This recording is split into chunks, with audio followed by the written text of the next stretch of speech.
discursos. Comenzamos con Francisco Naranjo, director de la Fundación Abogados de Atocha. Hace el favor de subir. Muchas gracias.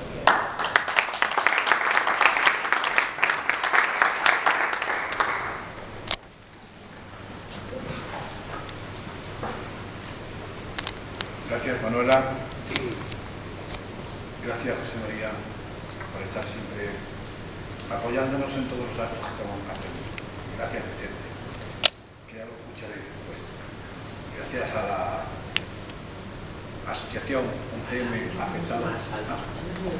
Gracias a la asociación 11M Afectados por el Terrorismo por aceptar nuestro reconocimiento. Gracias, Pilar. Gracias, Manolo. Y buenas tardes a todos y a todas las que estáis aquí.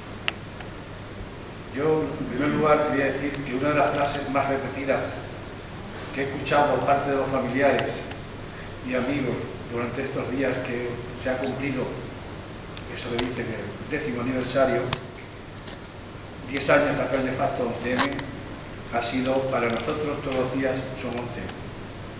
Desde comisiones, desde la Fundación Abogados de Atocha, siempre lo hemos entendido así, y un claro ejemplo de ello ha sido el vídeo que acabamos de ver. En él se refleja lo que pensamos en esta casa es la vuestra. Como habéis podido observar, está montado con las imágenes del 8º Congreso Regional de las Comisiones Obreras Madrileñas.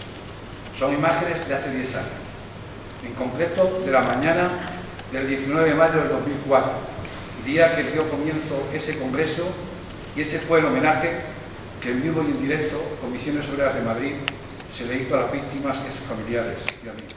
Seguro que muchos de los que estáis aquí los recordáis. Aquello que pensamos e hicimos entonces, 10 años después, lo seguimos pensando y haciendo ahora. De ahí la decisión del patronato de nuestra fundación de concederos este merecido reconocimiento. Yo, por mi parte, y antes que José Luis y Jaime digan lo que consideren y procedan a entregar el premio de la Fundación, me gustaría contaros algunas de las cosas, algunos de mis recuerdos personales en aquella fecha. Espero que pueda llegar al final. Aquel 11 de marzo del 2004, a primera hora de la mañana, iba en el coche escuchando la SER camino de Alcalá de Henares, en donde se iba a celebrar un congreso sindical. Era poco más de las 8 de la mañana cuando Iñaki Gabilondo anunciaba que hace unos momentos se han registrado 2 explosiones consecutivas en la madrileña estación de Atocha, y muy cerca de ella. Por el momento, las noticias son confusas. A partir de ahí, todo se precipitó. Llego tarde a Alcalá por los atascos y controles que había en varios puntos de la carretera. No se celebra el acto previsto en Alcalá, pero sí una manifestación a las 12 de la mañana para condenar el atentado desde la sede de Comisiones Obreras hasta el Ayuntamiento de Alcalá. A media tarde, de vuelta a Madrid, comenzamos los preparativos de la gran manifestación unitaria del día siguiente. También se empiezan a difundir los comunicados conjuntos condenando los atentados, así como los de la propia convocatoria de la manifestación del 12M. Fatigado todo el día, sobre las 8 de la tarde, lo primero que pienso es irme a casa. Un compañero dice de ir al IFEMA, lugar donde al parecer llevan los cuerpos sin vida de los asesinatos en los atentados. Aunque insisto en no querer ir al IFEMA, mis compañeros me convencen y al final voy, pero con la idea de estar un ratito solo. El panorama que nos encontramos allí es muy difícil de describir. Hay que huir.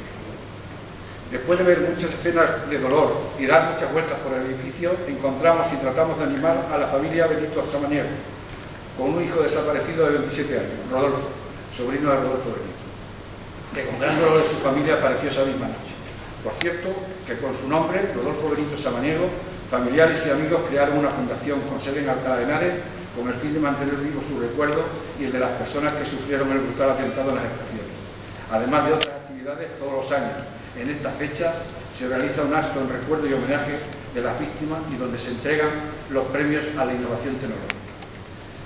Vuelvo de nuevo a la noche de aquel día. Serían ya más de las 12 de la noche. Recuerdo que en otro lugar del edificio de IFEMA alguien nos comentó que se encontraba nuestra compañera Pilar, a la que fuimos a ver y a la que también estaba a la espera de saber algo de su hijo. Nuestros abrazos y palabras de ánimo no le sirvieron de nada. Su hijo estaba desaparecido y se temía lo peor. Y lo peor llegó cuando varios días después fue identificado, creo que de los últimos identificados. El dolor que viví en la cara de esa madre además de ser compañera. Recuerdo que me fui a casa a las 12 de la madrugada y ya el 12 fuimos a la manifestación y demás, y aunque poco pude hacer, me siento muy orgulloso de haber estado allí apoyando y compartiendo el dolor con amigos y familiares.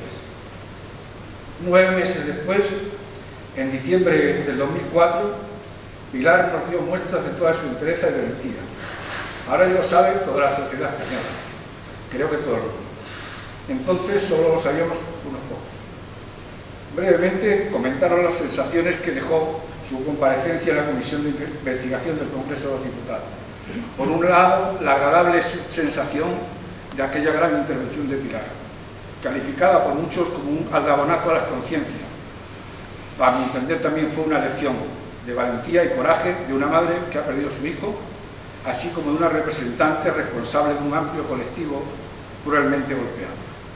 Por otro lado, la desagradable y repugnante imagen de los representantes del Partido Popular, Eduardo Zaplana y Martín Pujalte, pasando olímpicamente de la intervención mientras que leían distraída y al parecer divertidamente un periódico, mostrando su desprecio con su actitud y sus risas hacia las víctimas del 11, mientras Pilar hablaba y lloraba en nombre de ellas. En fin, compañeros y compañeras, voy terminando.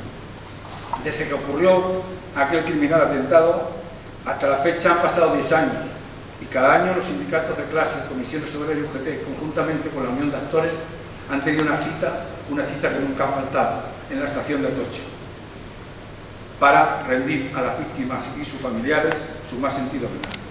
También la Fundación de Abogados de Atocha, coincidiendo con este 10º aniversario, se ha sumado a estos homenajes, ya que, como decía antes, su patronato ha decidido este año, en la 10ª edición de los premios Abogados de Atocha, premiar y reconocer a las víctimas del 11M y, en especial, la labor de memoria, solidaridad, justicia y apoyo a las víctimas que tan dignamente habéis desempeñado durante 10 años la asociación 11M afectados por el terror. Sirva este reconocimiento como homenaje de nuestra fundación a las 192 personas asesinadas y a las más de 2.000 heridos en el brutal atentado de aquel nefasto 11M, y que tanto dolor, rabia e indignación causó a todos, especialmente a todos vosotros, sus familiares y amigos. A los miembros de la asociación 11M, víctimas del terrorismo, gracias por vuestra valentía, dignidad y fortaleza. Y a ti, Pilar, gracias por estar aquí, por ser como eres, compañero. Nada más, gracias a todos, y ahora José Luis Rodríguez Leal, presidente de la Fundación Abogados de Atocha, tiene la palabra. José Luis, presidente del Abogado.